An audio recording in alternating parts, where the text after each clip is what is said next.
All right. Show on the road. Let's get the show on the road.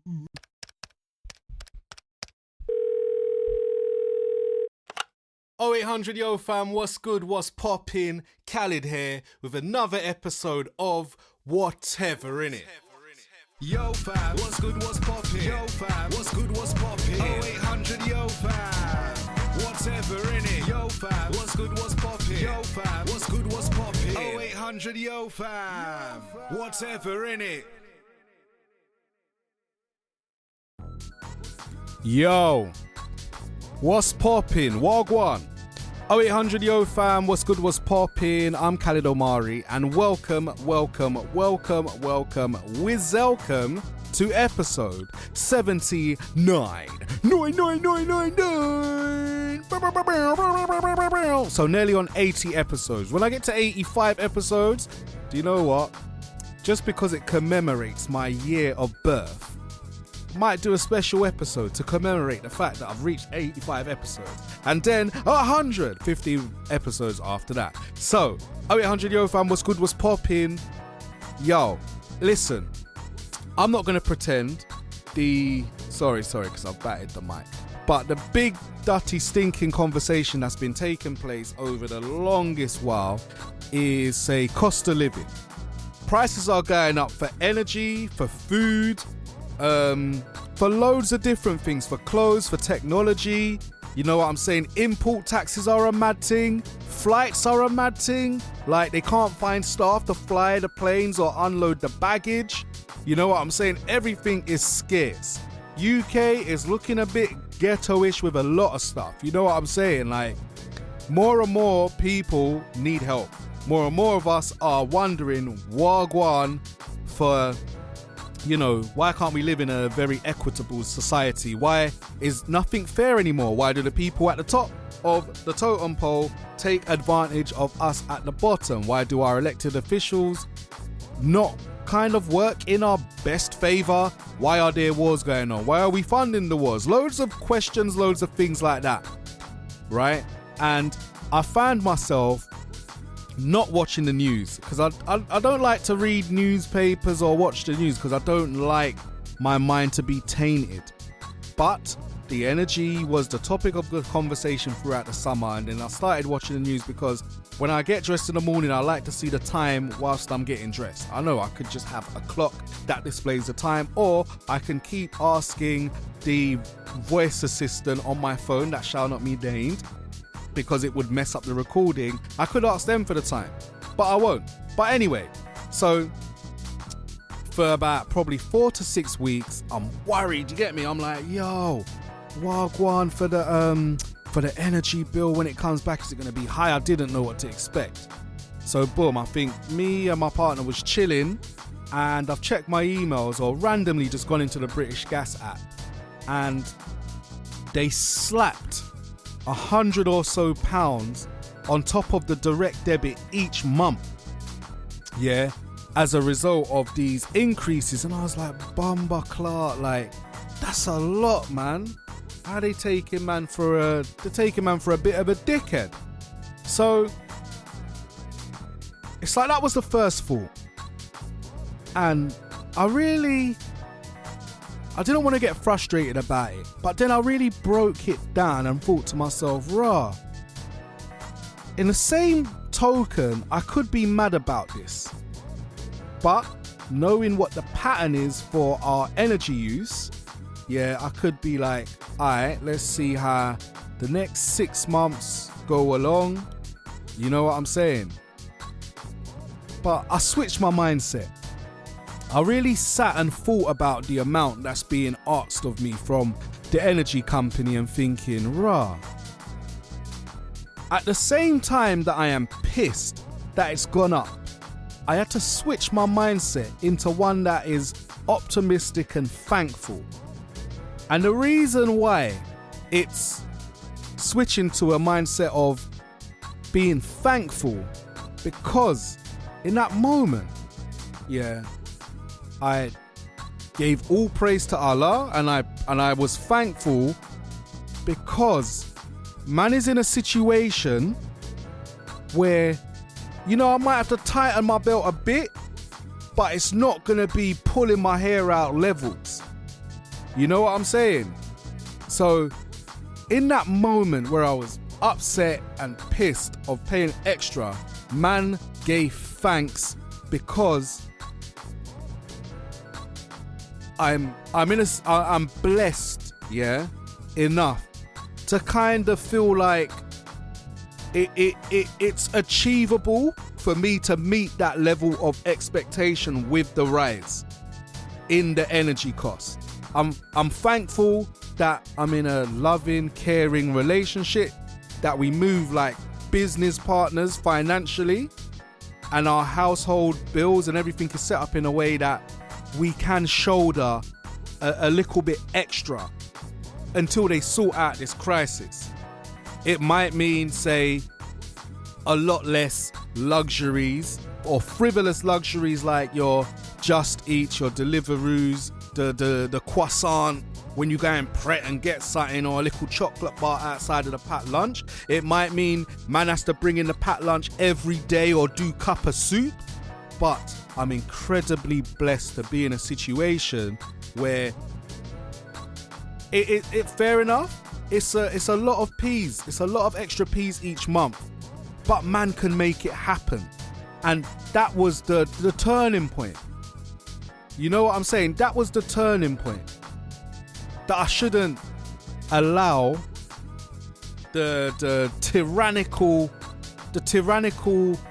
price hike for the cost of energy to kind of deflate my mood or ruin the progress. But man has had to really think about, look at it from the other side of it. Fair enough, it wasn't a part of the financial plan to have this hike in the energy bill, but man still gives thanks to the Lord and Savior for the fact that man is in a blessed position to be able to, you know, adjust, make some lifestyle adjustments to accommodate a little bit extra. You know what I'm saying? And it serves as a reminder to always give thanks no matter what, because you trust in the higher power. You know what I'm saying? You will be blessed. And it's like, I think the worst thing about the energy crisis is the fact that for weeks on end, we ain't heard a peep. We heard about the price hike, and it's like as soon as a statement was to be made, and this is in the UK, mind you, as soon as a statement was to be made, what's going to happen, it's almost as though we lost our late monarch, Queen Elizabeth II, so everything went on hold. You know what I'm saying? And it's like, now we've received our bills, and it's like, now's the crunch time, like, to find out what help we're going to get or what they're going to do in the meantime.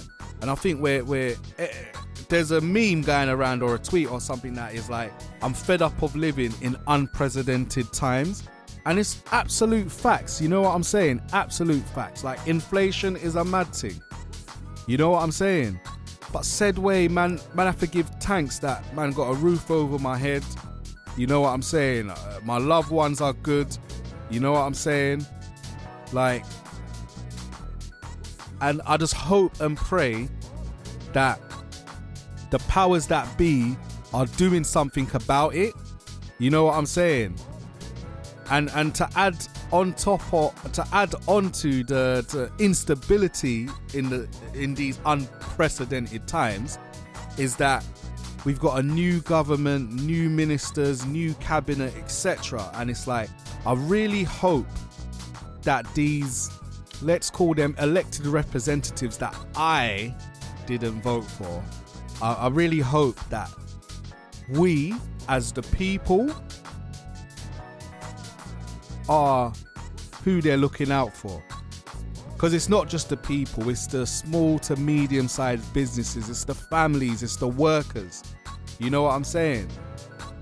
And I feel like there needs to be equity across the board, because it's like I've seen it in Twitter threads where people are like, oh, you know, if you're on something like 50 or 60 and you can't manage your price hikes or the bills, this, that and a third. But ultimately, what I think what some of those people don't understand is it might not be the lowest of incomes, but like everyone, regardless of what income you're on, you're paying a higher rate of other things.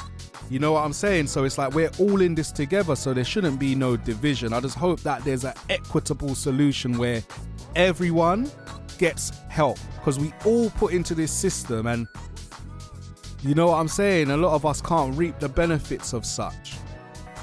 So I just really hope that going forward, our elected officials are doing things in our best interest, doing things for a better future, because right now in the UK, things are looking bleak, fam. It's looking bleak over here still. Man ain't got no good weather, like it's been overcast since man come back from Venice. You know what I'm saying? I don't see a sunshine yet. You know what I'm saying?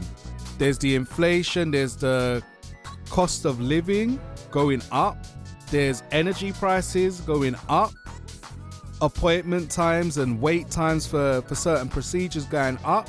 So it's almost as though these times are serving as a reminder to be frugal within reason, enjoy the quality time of your loved ones, but also like kind of just looking after your health and whatnot, because I feel like, especially in these times that we're living in, it's not the time to having to go hospital and them things there. Like when I'm watching the news and man's operations or whatnot are being pushed back, like, so for me, like at the moment, I stick by my principle of trying to maximize earning potential and keeping the expenses rock bottom low. Like seriously rock bottom low, because take advantage of every kind of benefit you get through work, whether it be share scheme, whether it be medical, whether it be this, that and a third. And the reason why I say to keep your expenses like rock bottom low within these unprecedented times is you don't want to feel like you are obligated to do something. You know what I'm saying? Oh, sorry, just batted the mic. But you don't want to feel like you're obligated to do something rather than doing something because you enjoy doing it. You know what I'm saying? And I've had this conversation several times with people over the past week or so, where I've shared with them a bit of my mindset, and one of which was in the Uber on my way to the hairdresser this morning. You know what I'm saying? Where man was talking to the cab driver, he was like, oh, you know, where you're investing your money, you're investing it in property. And I said to man, I'm not. You know, man's just trying to stay free, and I don't put myself in a predicament in terms of job wise. I don't run down money because I don't want to do things for the sole purpose of earning P when I'm not gonna love it, and I grow accustomed to doing it or feel obligated to keep doing it because I've got the golden handcuffs. Man's been in that situation, and I feel like I'm at a place where I'm out of that situation. I have choices. You know what I'm saying? And that's the beautiful thing. Because every day I wake up, I can hand on heart say that whatever I am doing for earning a living is something that I love and it's something that I enjoy. You know what I'm saying? And another important layer of that is, and I've said it week on week for a while now, is to always put work into your hobbies, yeah, into your higher calling. You know what I'm saying? Follow your fitra, like, because you never know what can happen. You never know what can pop off. You know what I'm saying? Just for sharing with the world what you love to do, because you would receive that energy back tenfold. Like, you know what I'm saying? I used to be very insular about what I was doing, and man, I had to change my mindset real quick. So yeah, man, this old times that we're living in is no joke. You know what I'm saying? Try and get away if you can. Like, I'm trying to start getting away to little day trips, I don't know, like into Europe, or little 2-dayers if I kind of put the weekend off and whatnot, because everything doesn't have to be a big holiday somewhere. It can just be a little thing where you get a little scenery, a little inspiration, and then jump back in a life. You know what I'm saying? So that's what I'm trying to do, man. I'm just trying to enjoy life, enjoy myself, and like I said, do it within the means that I have. You know what I'm saying? But man, we'll see you next time. 0800 Yo fam, what's good, what's poppin'? I'm Khalid. It's been beautiful. Peace. Yo fam, what's good, what's poppin'? Yo fam, what's good, what's poppin'? 0800 Yo fam, whatever innit? Yo fam, what's good, what's poppin'? Yo fam, what's good, what's poppin'? 0800 Yo fam, whatever innit?